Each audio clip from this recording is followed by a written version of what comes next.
Сәлеметсіздер қадірмен көрермендер, сіздер IT сервис KZ каналын көріп отырсыздар. Бүгін бізге ремонтқа келіп түскен телефон, ол Samsung G5 2015 жылғы G500H яғни моделі. Келген мәселесі телефон Google аккаунт болғатынан құлтанып қалған. Және мына жерде далее деп келесі беткі бізде ешбір мүмкіндіксіз өткізбейді. Егер сіз телефонға жазған аккаунт пен оның паролін қандай да бір себептермен ұмытып қалған болсаңыз, онда үй жағдайында бұл бұғатты өз қолдарыңызбен қалай шығаруға болатындығын сіздер осы видеодан көретін боласыздар. Айта кететін, бұл дәл осы модельге байланысты біз видео түсіргенбіз. Яғни қалай Google аккаунт болғатынан шығаратын тәсілдерін. Бірақ ол видеодағы тәсілдер бойынша бұл телефонда Google аккаунт болғатын шығаратын ол тәсілмен аша алмаймыз. Яғни мұнда кішкене өзгешелеу тәсіл қолданатын болдық. Егер сіз далее деп подтвержден аккаунт деген бөлікке келген болсаңыз, онда артқа қайтасыз. Және телефондарыңыз Wi-Fi желісіне қосып аласыздар. Одан кейін сіздерге керек болатын дайындық. Екінші, пин-кодқа түскен номер керек болады. Яғни пин-код сұрайтын номер. Кез келген номер болса болды. Біздің жағдайымызда ол 6L номері. Одан кейін номерді сіздер салған соң телефонды қосасыздар. Яғни бізде номер салынып тұрған соң бір рет оны перезагрузкаға жіберуіміз керек. Яғни өшіріп қосуымыз керек. Себебі бізден номердің пин-кодын телефон сұрауы керек. Қазір мінеке телефон қосылған соң жалғастырсақ. Мінеке телефон қазір қосылып жатыр.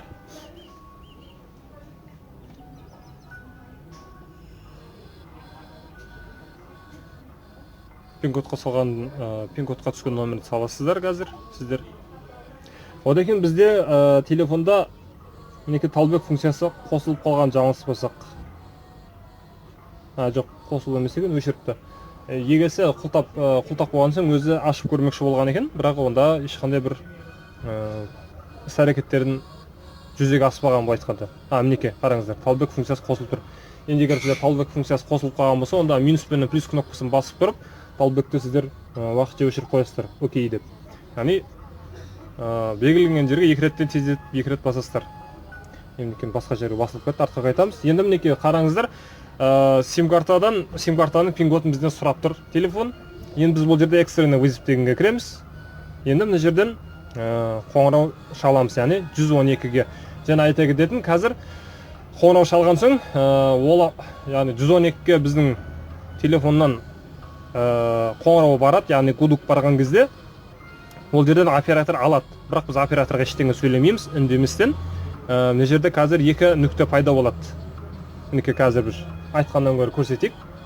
112-ге звондаймыз, бұны қоңырау шаламыз. Және мына жерде қазір екі нүкте пайда болады. Сонда біз мынаны былайынан жылжытамыз солға қарай. Қазір біз сөйлеместен айтамыз, көрсетеміз, соны орындайсыздар.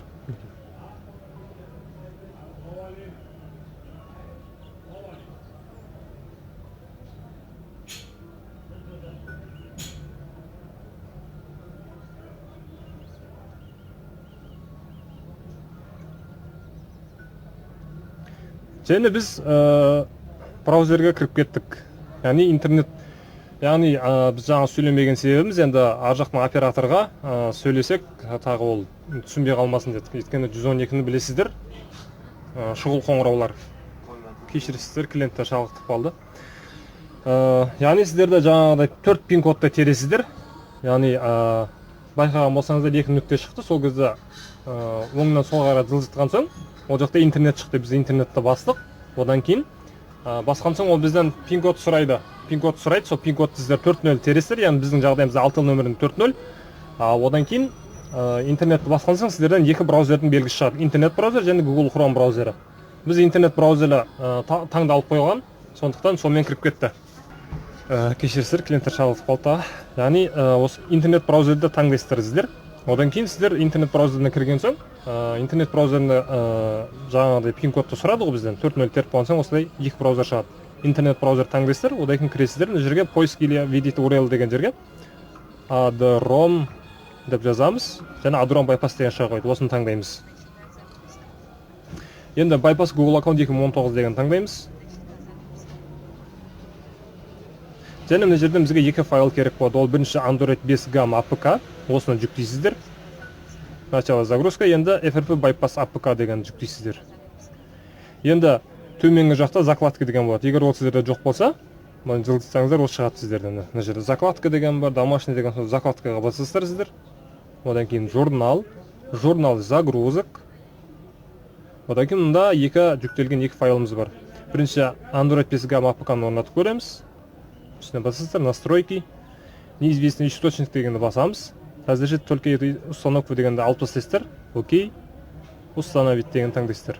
Және мұнда ол кірмейді. Готово жарайды. Біз мұнда Android 6G APK-ны орнатамыз. Яғни жүктейміз. Қайтадан закладки, журнал, загрузок, Android 6G APK. Үстіне басамыз. Установить. Мұнда GPS бұл телефонда Android версиясы 6-ға ауысқан екен. Негізінде көбінше мұнда Android 5 болатын еді. Енді бұл жерден біз готованы таңдаймыз. Енді FRP bypass APK-ны орнатамыз. Үстіне басасыздар. Установить. Бұл жерде открыть таңдайсыздар. Открыть. Жоғары оң жақта 3 нүкте. Вход в браузер. Және жерде окей. Енді мына жерге сіздер өздеріңіздің аккаунттарыңызды кешіресіздер, тағы клиенттер шалып жатыр. Енді мына жерге сіздер өздеріңіздің білетін аккаунтпенен паролін жазасыздар. Яғни өздеріңіздің білетін кәдімгі Google аккаунтпен оның паролін жазасыздар. Мына жерге біздің өзіміздің аккаунтты жазайық. Яғни телефондағы ескі аккаунт емес, жаңадан ашылған паролмен аккаунтын білетін. Енді мына жерге өзімнің паролімді сіздерге көрсете алмаймын.